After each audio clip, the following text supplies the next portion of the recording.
From the city of Peaky Blinders, Birmingham, England, I would like to introduce you to Paddy Dandar. As the world becomes more automated and the robots take over, it's imperative that we build the right human skills for the future. So pull up a chair, grab a samosa or two, and make yourself very uncomfortable. Hey folks, thank you for joining us for another episode of the Superpower School podcast. I'm your host, Paddy Dandar, and today I have one of my colleagues who's joined me today, and he just has an amazing background, a wealth of knowledge. Every time I meet him, we always talk about some random stuff, but actually there is so much deep learning within every conversation that we have. So I really want to welcome Srikanth Iyengar to the show today. Hey Srikanth, how are you doing? I'm good, Paddy. I'm good. I'm a bit scared as well. You're expecting superpowers. So I think the best I can do is train more of it, right? Oh, wow. Oh, that's awesome. I even wore my Avengers t-shirt today. So yeah, way to go. Way to go. Yeah. We're both ready. So don't worry, nothing to be fearful of. We're in safe hands. And no, really appreciate you taking the time out today as well to talk to me. It's an absolute pleasure. So let's kick off, Srikanth. So the listeners don't know much about you, and I would actually love to know more about you as well. So could you share a little bit about your background and where it all started for you? So, Paddy, I grew up, as you can guess from my name and the way I look, I'm of Indian origin. I grew up in India. I was born in a place in the south of India called Bangalore. If you ask someone 35 years ago if they knew Bangalore, most people wouldn't. But today it is the tech capital of India and probably one of the most famous cities on tech across the globe. So it's pretty good. But I was born there, but my schooling, etc., was done in the west of India in Mumbai and Pune, both fairly large cities. And that's me, right? So like all of us just went through school, hating being in the class, loving being outside the class, muddling along with sport. I played quite a few sport to varying degrees, but I think, as they said, the effort was often more than the skill, but it got you through into the school team and you did a bit of that. So yeah, and I come from a family of, let's say, science grads on both sides. My dad's a textile engineer specialized in nylon tire cords. So when he started working in the 60s, automobiles were all over the place. So tires were being sold literally by the truckload. And so he was a specialist in getting the nylon yarn that goes below that. My mom's a master's in chemistry. So I think growing up, it was pretty clear that science or something to do with science is what I'm going to do. I don't think I had much choice. Anything else would not have been acceptable. So after school, I went to engineering school. I did 4 years of electrical engineering, power systems, etc. Again, in a place called Pune.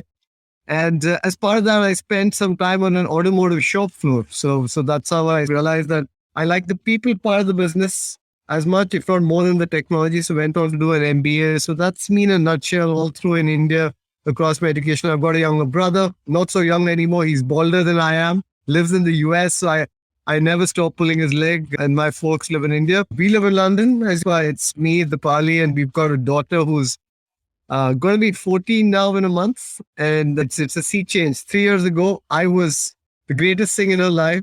Today, I am the Luddite. I know nothing. Yeah, so it's good to see that fall from grace. Yeah, that's me. In terms of career, just to round it up, Paddy, I started work in India after business school. Worked in the CPG space with one of India's largest consumer companies. Spent time across different parts of India, and this happens to be a company which has a significant stake from a FTSE 100 company in the UK. So there was some interaction with the UK and so on. But then the tech services industry in India just took off. Suddenly, Indian technologists were helping develop code for companies across the globe. One of those companies, some of you may know, was Infosys. I had a fantastic opportunity to start work with Infosys in the US, helping grow their business, be a sales guy, pounding pavement, as they call it in American terms. Did that for 4 years after having worked for about 4 or 5 years in India, and then moved to London. And that's me. So worked in 3 continents. I'm very blessed for that. Lived in probably 9 different cities through my growing up. I speak 5 languages, 4 of which are Indian languages, but 5 different languages. And yeah, so that's me. Wow. That's That's huge. I was going to say my daughter's 12, so I have 2 more years before I become a stranger to her too. So 14 seems to be the sweet spot. So Srikanth, what's really interesting is from the Western perspective, we see India as this booming economy. Tech is right at the forefront of a lot of what India does. But I got to experience just how difficult it is for someone in India to make it in terms of their career. And I'd love to hear from you, your experience of the Indian education system. I mean, how competitive is it? And if you could just put it into perspective for someone who doesn't know too much about it, it'd be really, really interesting to hear from you. Well, I think Paddy, that's a very good question. And I have lived through it. I've been very lucky, I'd say. But let me talk you through the system, right? Just to give you a sense of numbers for some of your viewers. India has today a population of about 1.3 billion people, which is the second largest country in the world in terms of population after China. But the second thing is about 400 million of those 1.3 billion are in the age group of, if I remember correctly, somewhere between 15 to 35 or 15 to 40, which means that they're at that prime age where they're learning. And obviously, there are even younger kids who are growing up right now. So there's significant population which wants to learn, wants to do well, wants to progress in life. And I think everyone knows that the way to progress is a good education. So clearly on one side, there is that drive, and that drive straddles multiple socioeconomic strata. It doesn't matter if your parents are rich or whether they're poor, whether they work in a white collar job, whether they work just on a daily wage salary. But what's common across all parents and all families is they want their kids to do better than them. And they know that the way to do that is education, skilling. That's very important. So that's great.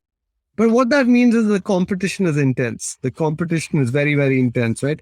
It's a function of the opportunities that get created. Often language is a barrier. If you don't speak English or you've not had the chance to learn English, it's a little more difficult because, let's face it, English is the language of the business world across the globe.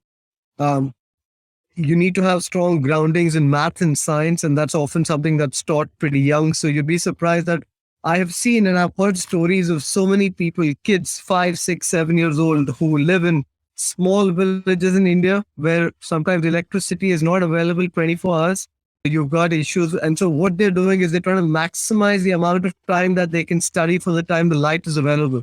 Now, when kids grow up with those kind of constraints and make the most of it, by definition, they become very competitive because they know that you can't take anything for granted, right? So that's the competition that goes in. So when you get to a stage where you're giving competitive exams at the state or national level, typically for most seats, so let's take the engineering college that I went to. Again, I was quite lucky. I came from a background where we weren't rich, but my parents were educated. So you grounded in that from a young age. But for every position that was available in the college, there were probably about 300 people who wanted it, right? So you've got to do well in the exam, but you've got to also make sure that you're prepared for it and so on and so forth. And that just only gets better. So what that means is the focus has to be there. The drive has to be there. The perseverance has to be there. And then it's a function of luck as well. So that's important. Yeah. Again, just talking about, because I'm an engineer, I can talk about the tech industry is driven by engineers from India. To give you a sense, every year India produces, I believe, about 500,000 or 750,000 engineers, which is a significant number. That is probably as much or probably a multiple of the number of students who go to a college in the UK every year, right? Totally across disciplines. So hopefully that gives you a sense of the scale and the competition. Yeah, wow, that's huge. And you mentioned earlier, you know 5 different languages, and I, again, hadn't appreciated this as much until I got to actually work out in India, is just the number of languages that are spoken in India itself. I mean, I had a team of about 10 people, and I have to say nearly every one of them spoke a different dialect of some sort or other. And the one thing that was common was English. That was like the only language that was common. So just to give us a sense of even that diversity in India, like what's your experience of that? It's fascinating, right? If I take my story again, like I said, we come from the South. So my mother tongue is Tamil, a very old language, probably a few thousand years old. There's a lot of Tamil literature and so on and so forth. But because my dad worked in the west of India, the environment I grew up in, the friends I had on the playground, we spoke English and we spoke Hindi, which is the national language, but we also spoke Marathi, which is the language of the state of Maharashtra where I grew up. Now, interestingly, Tamil and Marathi are not just different dialects, they're different languages, they have different scripts. They've got no common words, right? I mean, if someone who doesn't know the other, it's unintelligible, right? Completely. But the thing is, when you grow up learning these things very young, it's not that you have to study them. Kids are most receptive to new languages when they're probably 1 or 2 or 3 or 4 years old, and that's when you pick it up, and so it becomes part of your psyche. And that's not just, I'm not unique. Most kids who've grown up in India in the 60s, the 70s, the 80s, you'll typically find that they've had a friend from a different part of the country who's got a different mother tongue. They learn a bit of that, and people move around. So that multilingual, if I call it that, is part of the course. Now that helps people in life, because what I've found is when you predominantly live your life and speak a certain language, a new language that's learned when you're an adult is a task, a chore. But if you can think multi-track, as in seamlessly switch between languages when you're young, it also adds a certain level of flexibility, mental dexterity, which is helpful when you do other things, right? And it's not just language. India is a big country. So the distance from the north to the south of India is probably more than the distance from Helsinki in Finland to Lisbon in Portugal, if I just draw a straight line from the north to the south of Europe, right? So it's a big country. And every few hundred miles, you'll have a different language, but you'll also have different food. You'll have probably different natural terrain. So you'll have the Himalayas in the north. You've got the plains in the middle of India. You've got lush tropical forests as you go towards the south. So great diversity in food and language and religion as well. For example, not many, of course, people associate India with Hinduism, but not many people know that India has probably the second largest Muslim population in the world. India is also the cradle of 3 other religions. Paddy, I know you're Sikh by origin. The Sikh religion comes from India. Buddhism comes from India. Jainism comes from India. So clearly very diverse. And growing up in that diversity means one tends to take variety for granted. And talking about diversity, Srikanth, in terms of male and females in tech, what are you seeing there? What's the trends there? And would you like there to be more done to promote it more within the female population? Or are you actually seeing that that's already happening? I think it's a work in progress. There are some really good things about tech, and then there's a gender diversity in tech. And again, there are socio-cultural reasons, right? If you go back about 20, 25 years, India was very conservative. Most women were educated. And again, the education of girls is different in different parts of India based on the cultural background and so on. Women in the south, in the west, and to a certain extent, parts of the east tend to be more educated. In the north, they tend to be less so, although that's equalizing now. But the bigger issue was often a lot of women were educated, but they didn't go on to have careers, because the expectation was the girl gets educated and then she gets married and she has kids, and that's her primary job, to support her family and take care of her, which I think is very archaic in this day and age. In fact, some of the best engineers I've known are women. They can beat any guy all over. So there's tremendous respect. So I think when a lot of women started graduating in tech, it was seen as a profession which isn't, let's say, to put it simply, a factory environment, right? So you're not really working on a site or whatever. You're working in an air-conditioned office, a nice cubicle or a desk. And so there was more social acceptance for women to work in this field. Also, timings were pretty regulated in the sense that you got to your work at 9, you finish by 6, you aren't really going far away. It's all in urban centers and so on and so forth. So there was an acceptability, and which is why you find that in the tech services industry in India, at the entry level, diversity, if I just take gender diversity, it will probably, and I'm not going the entire LGBTQ spectrum, I'm just going to take it simplistically and say male and female. You probably have at least 30 or 40% of the intake being women, which is a good thing, and it just needs to increase. It's a function of the input. As more women study technology, you'll have a greater pipeline of candidates who can get it. I think where the problem lies, though, is further up the seniority chain or the value chain. What tends to happen is as people progress through life stages along with their career, other things take precedence. If a woman bears a child or children, they tend to take time off from work. Sometimes coming back to work is not as easy as one would expect, and so on. And so those are the areas the industry, I think, needs to work on. That how do we find a way to have more women work in more senior roles and create an environment or enable an environment where taking care of life, which is the primary reason we all earn money, doesn't come in the way of progressing in one's career. I'm always keen to know how well women are being promoted in certain careers, just because I have a daughter, and I have to say I've been much more conscious about that since she was born. Before that, I'm an only child, so I never really faced these issues. But I have to say, ever since she's come into my life, I'm so much more conscious about it. And it's great to hear, I think, from you, the fact that 30 to 40% of candidates are from a female background. And I think that can only be a good thing. There's some fantastic role models of people who've gone on to do really well, right? If you take examples, I think, and if you go back in history, again, India was probably one of the first countries in the world to have a female leader in Indira Gandhi. I believe, if I remember correctly, Indira Gandhi was the elected head of state who was a woman after Golda Meir in Israel, well before a lot of other countries. At the risk of creating a political controversy, it's worth noting the US still hasn't had a woman president. But the point is, there are role models like that. But if you come to the business world itself, take people like Indra Nooyi, who was until recently the chairman and CEO of PepsiCo. She was, again, went through a similar system joined Pepsi, went on to become chairman and president. And this is a woman from India who becomes the chairman and president of one of America's most recognized companies. I mean, that's a fantastic story, right? There are other people in the valley. You take Revati Advaiti, who's the CEO of Flextronics, Leena Nair, who just became the CEO of this amazing fashion brand. So there are a lot of women role models out there that one can emulate. If you take the edtech space that you and I work in, the world's most valuable edtech is actually an Indian company called Byju's. And one of the co-founders of Byju's is a woman called Divya Gokulnath. Again, she's probably mid to late 30s, built a company that's, I believe by some estimates, worth about $25 billion today. So, a serious shareholder value being delivered right there. So fantastic, right?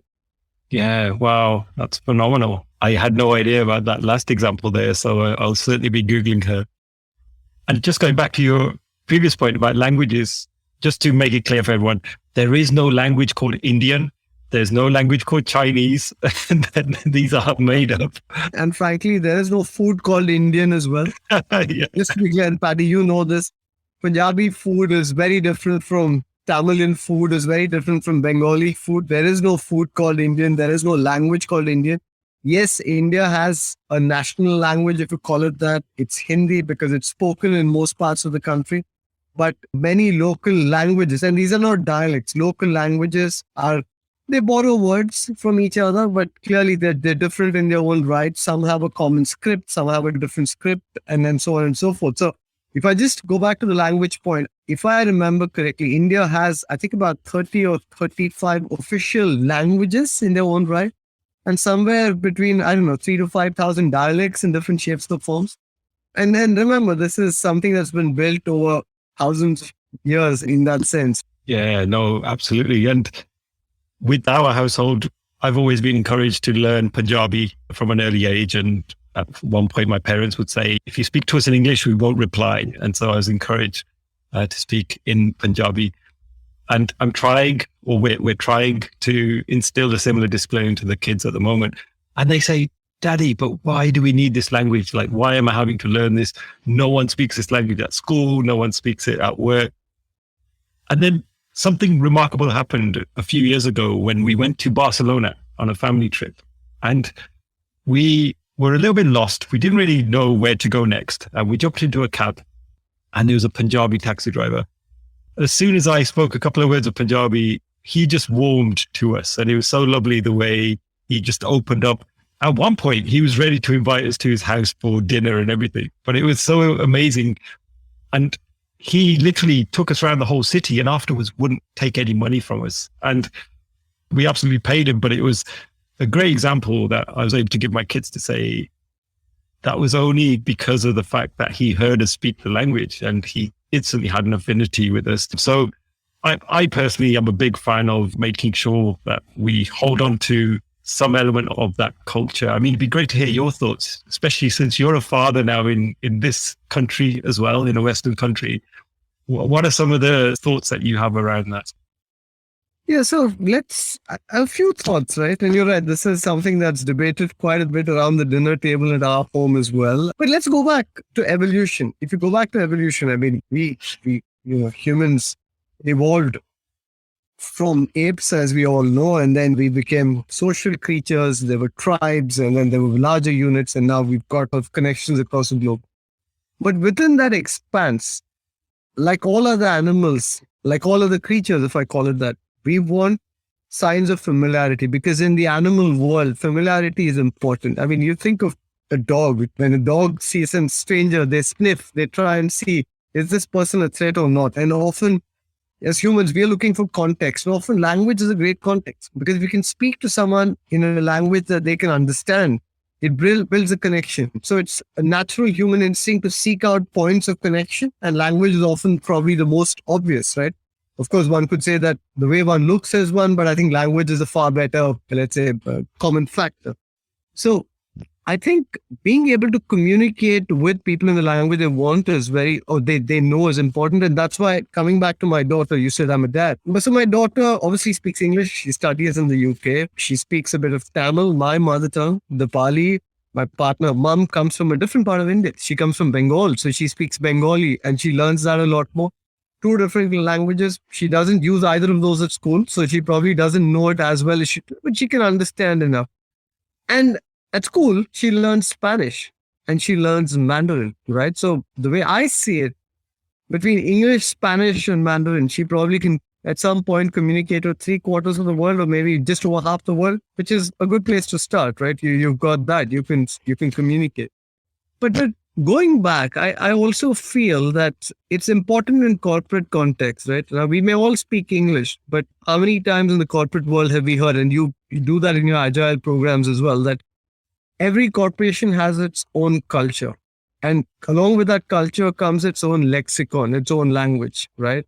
There are acronyms which are obvious to certain people who've been in the company for many years, but they're not for people who join newly. How do you embrace those people, bring them into the fabric? Because that's how inclusion happens. That's how a new corporate culture is built. So I think learning from how we as humans have evolved and applying that even not just to our life, but our work context is critical, because at the end of the day, we're not just our work. Our work is one facet of a very rich, very multifaceted life. So we need to learn lessons from life. I think that the point you made there about the work culture as well, one of the other things that I realized quite late in my career was being proud of your culture, being proud of being a little bit different sometimes, because I think for many years I molded myself into the corporate world in terms of what I thought everybody's expecting me to behave like, be like, talk like. And it's only until years later that I realized actually being a bit different is going to give you some competitive advantage, because you almost stand out from the hundreds of other people that are working in that organization. And having some of this cultural identity, I think, I personally would say to anyone, like, flaunt it. It's something that you have, that's part of your DNA. It's probably been in your blood for many, many years, hundreds of years, if not thousands. So bring it to the table, because everyone's always really interested in knowing things that are different. We're quite curious characters and creatures, aren't we? So yeah, absolutely resonate with everything you've just said there.